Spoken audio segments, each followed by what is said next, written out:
हे आहे पशुपतीनाथ मंदिर. एवढं मंदिर छान आहे, पण त्या मंदिरामध्ये एक सुविधा नाही की जर बाथरूमला गेलो तर त्या बाथरूममध्ये पाणीच नाही आहे. किती घाण आहे, तिथेच येऊन बाथरूम करा. एवढं चांगलं मंदिर बांधलेलं आहे देवाचं, आणि देवाच्या ठिकाणी जर असं आहे, इतकी घाण आहे, तर कसं माणूस जाऊ शकतं. लेडीजचा केवढा प्रॉब्लेम येतं.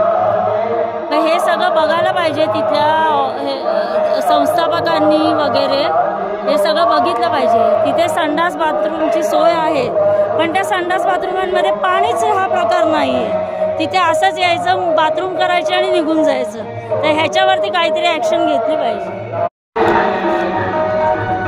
हे आहे पशुपतीनाथ मंदिर. एवढं मंदिर छान आहे, पण त्या मंदिरामध्ये एक सुविधा नाही की जर बाथरूमला गेलो तर त्या बाथरूममध्ये पाणीच नाही आहे.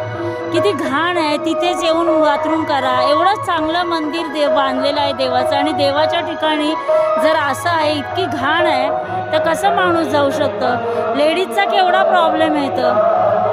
तर हे सगळं बघायला पाहिजे. तिथल्या संस्थापकांनी वगैरे हे सगळं बघितलं पाहिजे. तिथे संडास बाथरूमची सोय आहे, पण त्या संडास बाथरूमांमध्ये पाणीच हा प्रकार नाही आहे. तिथे असंच यायचं, बाथरूम करायचे आणि निघून जायचं. तर ह्याच्यावरती काहीतरी ॲक्शन घेतली पाहिजे.